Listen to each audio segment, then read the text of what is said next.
Tidak tahu kau ada di sini. Aku hanya datang untuk... Aku senang kalian bertemu. Aku semalam bermimpi dan ibuku cerita tentang suami istri.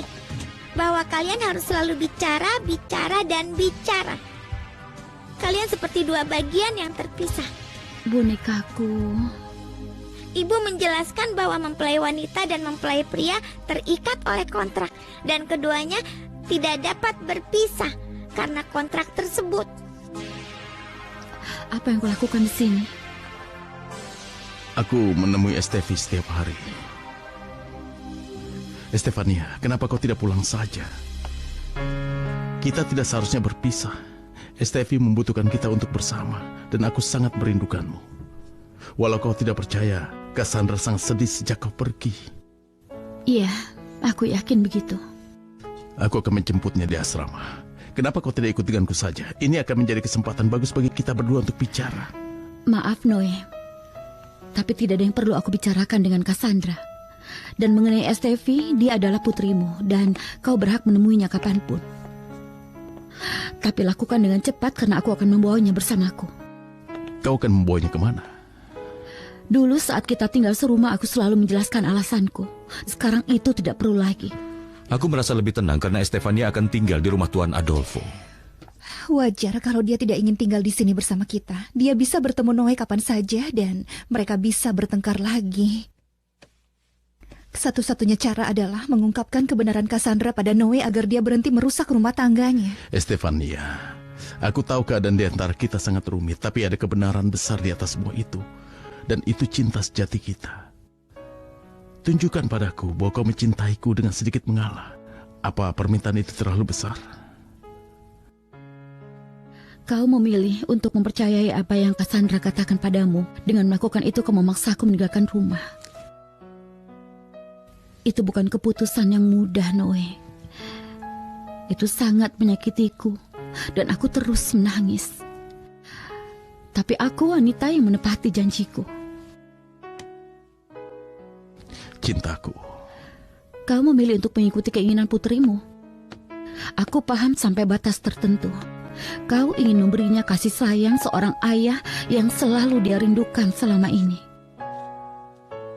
Tapi dengan melakukan itu, kau membuatku merasa aku menjadi penghalang di antara kalian. Noe?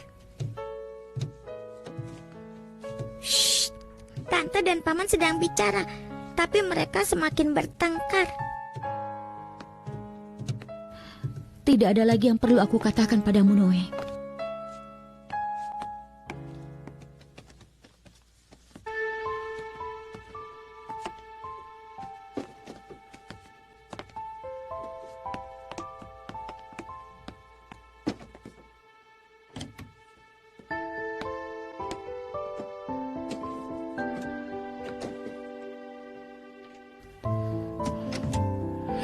Estefania!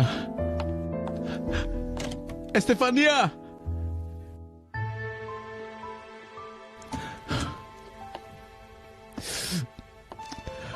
Aku sudah berusaha. Tapi Estefania terlalu sombong. Dia membangun tembok di antara kami. Itu artinya mereka tidak memperbaiki hubungan. Aku sudah permalukan gadis itu. Aku membuka mata Pascual dan mengatakan padanya dengan sangat jelas kalau Sonia bersekongkol dengan paman dan bibinya yang licik untuk menipu orangnya. Aku tidak percaya Sonia melakukan hal itu. Sebaiknya kau mulai mempercayainya, karena itu adalah kebenaran. Jangan lupa dengan bibinya yang norak itu, yang menggaruk kakinya di depan semua orang, juga pernah bersekolah di sini. Yang terbaik dari semuanya adalah semuanya terungkap tanpa banyak usaha. Paman Sonia datang mencarinya. Dan aku mengetahui semuanya saat dia berdebat dengan Fortunata dan suster kepala. Katakan itu tidak benar, suster kepala. Katakan padaku semua yang Cassandra ceritakan padaku. Hanyalah kebohongan untuk menjebak Sonia. Pascual. Sonia berhati murni. Dia tidak mungkin mempermainkan aku.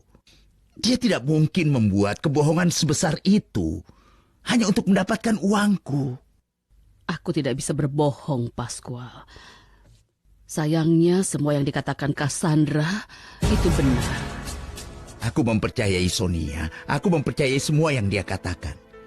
Dia bilang dia pernah bekerja untuk Alta Gracia. Dan dia punya suara yang manis. Tapi itu semua bohong. Bibinya yang sakit itu hanyalah kebohongan. Dan dia bahkan punya paman. Dan sekarang aku baru tahu bahwa Huapanguero itu adalah pamannya. Pascual, berhentilah menyiksa dirimu seperti ini. Pada hari itu aku bertanya kepada Sonia, siapa pria yang namanya aneh itu? Dia bertingkah aneh. Aku tidak percaya dia begitu sinis. Dia bahkan memanggilku ayah. Memintaku untuk percaya kepadanya. Cukup, Pascual, cukup. Kau akan membuatku menangis juga. Tenanglah, Pascual. Sekarang semuanya sudah berubah. Tentu saja sudah berubah, suster kepala. Aku memuji dan mengagumi Sonia. Aku menempatkan dia di tempat Dahliaku. Tapi ada yang belum kau ketahui. Dan aku tidak ingin tahu, agar aku tidak kecewa lagi. Dia tidak mencuri uangku, seperti penipu lainnya. Dia mencuri sesuatu yang lebih berharga, hatiku. Sonia telah berubah, Pascual. Aku bisa memastikan itu. Tidak. Sonia sudah memberikan pukulan terakhir padaku, suster kepala. Tolong dengarkan aku, Pascual. Tidak. Tolong. Tidak. Tidak ada lagi yang perlu aku dengar. Maafkan aku. Aku seorang pria dan akan sangat memalukan. Jika aku menangis di depan kalian, akan sangat memalukan bagiku.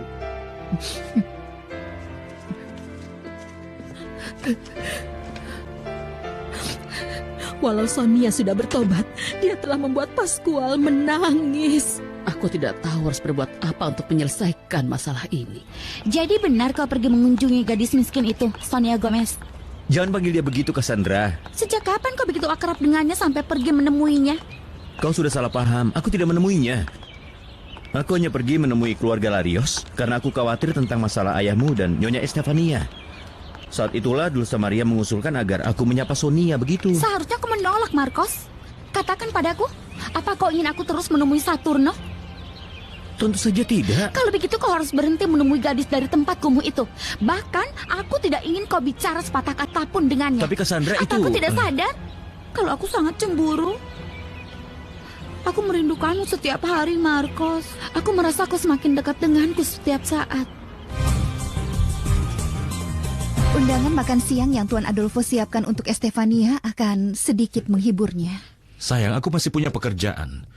Kau bisa pergi ke rumah Tuan Adolfo sekarang. Aku akan menemuimu di sana setelah makan siang. Halo? Halo, suster kepala.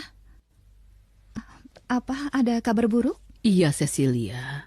Sayangnya Pascual telah mengetahui kebenaran tentang Sonia. Bagaimana dia mengetahuinya? Cassandra. Dialah yang telah menceritakan semuanya kepada Pascual secara detail.